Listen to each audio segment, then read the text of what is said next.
Assalamualaikum semuanya. Pada kesempatan kali ini, kita akan membahas tentang tasyrik. Apa itu tasyrik? Mari kita simak video berikut.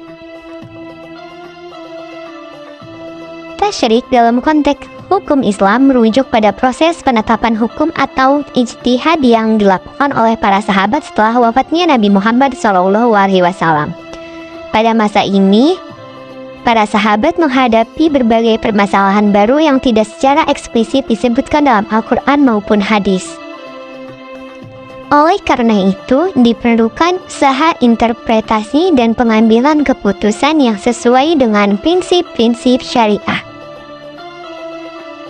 Adapun tasyrik pada masa Abu Bakar Asy-Syiddiq. 1. Karakteristik pemerintahan Abu Bakar. Abu Bakar Asy-Syiddiq menjadi khalifah pertama setelah wafatnya Nabi Muhammad SAW. Masa pemerintahannya berlangsung selama 2 tahun, yaitu pada 632 sampai 634 Masehi dan diwarnai dengan berbagai tantangan seperti gejolak politik, gerakan kemurtadan atau riddah, dan penolakan pembayaran zakat. 2. Kebijakan tasyrik Abu Bakar Asy-Syiddiq. Abu Bakar menggunakan metode tasyrik yang sangat berpegang pada Al-Quran dan hadis. Beberapa kebijakan pentingnya meliputi sebagai berikut. Penanggulangan gerakan riddah. Abu Bakar memutuskan untuk memerangi kelompok-kelompok yang murtad dari Islam. Keputusan ini diambil berdasarkan pemahamannya terhadap kewajiban menjaga keutuhan agama Islam. Kemudian pengumpulan Al-Quran. Abu Bakar memerintahkan pengumpulan mushaf Al-Quran setelah banyak hafiz Al-Quran gugur dalam perang Yamamah. Kebijakan ini menjadi tonggak penting dalam preservasi wahyu ilahi. Yang ketiga, metode ijtihad. Abu Bakar menggunakan pendekatan ijtihad kolektif dengan berkonsultasi kepada para sahabat. Ia juga menerapkan kias atau analogi dalam memecahkan masalah-masalah baru. Kemudian tasyrik pada masa Umar bin Khattab. 1.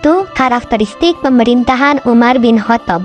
Umar bin Khattab adalah khalifah kedua yang memerintah selama 10 tahun, yaitu pada 634 sampai 644 Masehi. Masa pemerintahannya ditandai dengan ekspansi wilayah Islam yang luas, administrasi yang sistematis, dan pembentukan berbagai institusi baru. Kedua, kebijakan tasyrik Umar bin Khattab. Umar dikenal dengan ijtihadnya yang inovatif namun tetap berlandaskan syariah. Beberapa kebijakannya yang penting antara lain sebagai berikut. Penetapan kalender Hijriah. Umar menetapkan tahun Hijriah Nabi Muhammad SAW ke Madinah sebagai awal penanggalan Islam. Kemudian pembagian tanah taklukan. Umar tidak membagikan tanah taklukan kepada pasukan, melainkan menjadikannya sebagai milik negara untuk kepentingan umum.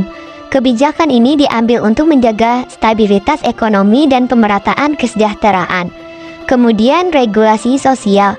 Umar memperkenalkan pajak haraj dan jizyah untuk non-muslim, serta mendirikan lembaga Baitul Mal atau kas negara. Yang ketiga, metode ijtihad.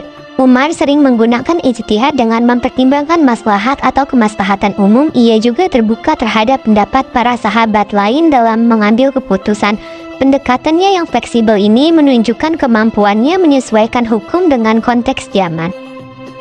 Adapun kesimpulan yang dapat disimpulkan pada kali ini yaitu tasyrik pada masa Abu Bakar Asy-Syiddiq dan Umar bin Khattab menunjukkan peran penting para sahabat dalam menetapkan hukum Islam setelah wafatnya Nabi Muhammad SAW.